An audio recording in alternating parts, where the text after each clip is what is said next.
രണ്ട് കാലിൽ എണീറ്റിരിക്കാൻ പറ്റാത്ത പാർട്ടിയായി CPM-ഉം CPI-യും ഇന്ത്യയിൽ. ഇത് യാഥാർത്ഥ്യമാണ്. തെരഞ്ഞെടുപ്പിൽ ഇതൊക്കെ ചർച്ചയാണ്. അല്ലെങ്കിൽ തന്നെ ഇപ്പോഴും ആ ബാന്ധവം ഉണ്ടെന്നാണ് ഞങ്ങൾ പറയുന്നത്. കഴിഞ്ഞ പാർലമെൻറ്റ് തെരഞ്ഞെടുപ്പിൻ്റെ അന്നല്ലേ EP ജയരാജൻ പറഞ്ഞത്, ഞാനാണ് ആരോപണം ഉന്നയിച്ചത്. കേരളത്തിലെ LDF-ൻ്റെ കൺവീനറായിരുന്ന EP ജയരാജനും കേന്ദ്രമന്ത്രിയും BJP നേതാവും തിരുവനന്തപുരത്തെ സ്ഥാനാർത്ഥിയും ഇപ്പോഴത്തെ BJP സംസ്ഥാന പ്രസിഡന്റുമായ രാജീവ് ചന്ദ്രശേഖറുമായി ഒരുമിച്ച് ബിസിനസ് ചെയ്യാണ്. CPM-ൽ ഇത് നടക്കുമോ? പഴയ CPM ആണെങ്കിൽ ഒരു കേരളത്തിലെ ഏറ്റവും സീനിയറായിട്ടുള്ള ഒരു CPM നേതാവും BJP സംസ്ഥാന പ്രസിഡന്റും കൂടി ഒരുമിച്ച് ബിസിനസ് ചെയ്യാണ്. മനസ്സിലായില്ലേ?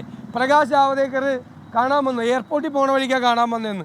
കൊച്ചി എയർപോർട്ടിലേക്ക് പോണ വഴിക്കാണ് എൻ്റെ വീട്. അവിടേക്ക് പ്രകാശ് ജാവദേക്കർ കാണാൻ എന്നെ കാണാൻ വന്നില്ലല്ലോ, CPM നേതാക്കളല്ലേ കാണാൻ പോയത്.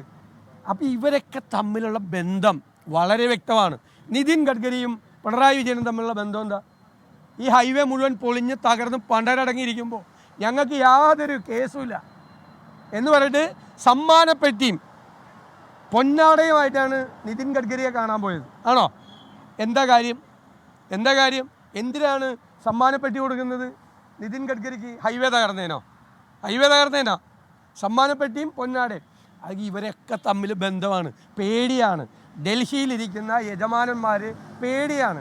അതുകൊണ്ടാണ് മലപ്പുറത്തെക്കുറിച്ച് സംഘപരിവാർ 2 ദശാബ്ദക്കാലമായി പറയുന്ന മലപ്പുറത്തെക്കുറിച്ച് പറയുന്ന കാര്യം പിണറായി വിജയൻ ആവർത്തിച്ച് പറയുന്നത്, CPM ആവർത്തിച്ച് പറയുന്നത്. മലപ്പുറം മുഴുവൻ ക്രിമിനലുകളാണ്, തീവ്രവാദികളാണ്, കൊള്ളരുതാത്തവന്മാരാണ്. ഈ പണം തീവ്രവാദത്തിന് ഉപയോഗിക്കുന്നു. പ്രിയങ്ക ഗാന്ധി ജയിച്ചത് വിജയരാഘവൻ പറഞ്ഞ വർഗീയ തീവ്രവാദികളുടെ വോട്ട് കൊണ്ടാണ്. 65,000 വോട്ട് അവർക്ക് നിലമ്പൂർ മാത്രം ലീഡ്. വയനാട് പാർലമെൻറ്റിൽ 4 ലക്ഷം ലീഡാണ്. വർഗീയ തീവ്രവാദികളാണോ 4 ലക്ഷം ലീഡ് പ്രിയങ്ക ഗാന്ധിക്ക് ഉണ്ടാക്കി കൊടുത്തത്? ഇപ്പം സംഘപരിവാറിനെ സന്തോഷിപ്പിക്കുന്ന വർത്തമാനം പറയുക. ഇപ്പോഴും സംഘപരിവാർ ഈ BJP മുന്നണിയിൽ NDAയിലുള്ളതാണല്ലോ ദേവഗൗഡ. ആ ദേവഗൗഡയുടെ പാർട്ടിയുടെ മന്ത്രി പിണറായിയുടെ മന്ത്രിസഭയിൽ ഇരിക്കുന്നില്ലേ? കൃഷ്ണൻകുട്ടിയുടെയും മാത്യു ടി തോമസിൻ്റെയും നേതാവാര ദേവഗൗഡ BJPയുടെ സഹയാത്രികനാണ്. ഒരുമിച്ചാണ്, മുന്നണിയാണ് അവർ. കാരണം എന്താ ധൈര്യമുണ്ടോ പിണറായി വിജയന് അവരുടെ ഈ BJPയുടെ ഘടകകക്ഷിയായ ആ ദേവഗൗഡയുടെ പാർട്ടിയുടെ മന്ത്രിയെ ഇതിൽ നിന്ന് പുറത്താക്കാൻ? അപ്പോൾ നാഗ്പൂരിൽ നിന്ന് വിളിച്ചു പറഞ്ഞു RSS കേന്ദ്രത്തിൽ അയാളെ തുടരാൻ അനുവദിക്കണമെന്ന്. അപ്പോൾ തുടർന്നു. നാഗ്പൂർ കേന്ദ്രത്തിലാണ് ഇരുന്നാണ് ഇപ്പോൾ കേരളത്തിലെ ഗവൺമെൻറ്റിനെ നിയന്ത്രിക്കുന്നത്. അത് യാഥാർത്ഥ്യമാണ്, എല്ലാവർക്കും അറിയാം. അതുകൊണ്ടാണല്ലോ ഹിന്ദുവിൽ ഇൻ്റർവ്യൂ കൊടുത്ത് മലപ്പുറം കുഴപ്പമാണ് എന്ന് പറഞ്ഞ് ഇൻ്റർവ്യൂ കൊടുത്ത് ഈ ഡൽഹിയിലിരിക്കുന്ന യജമാനന്മാരെ സന്തോഷിപ്പിച്ചത്.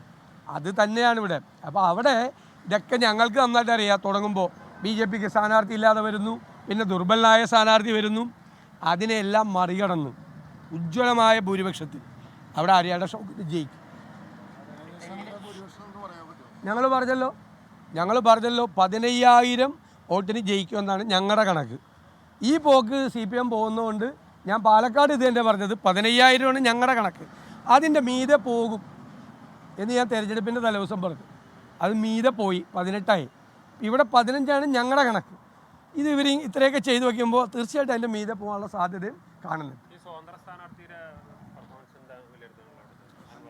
ഞങ്ങളെ ഒരു തരത്തിലും ബാധിക്കില്ല. ഞങ്ങൾ പൊളിറ്റിക്കൽ ഫൈറ്റാണ്, 1ഉം 2ഉം UDF-ഉം LDF-ഉം തമ്മിലുള്ള പൊളിറ്റിക്കൽ ഫൈറ്റാണ്. ബാക്കിയുള്ള കാര്യങ്ങളൊന്നും ഞങ്ങളെ ബാധിക്കുന്ന കാര്യമാണ്.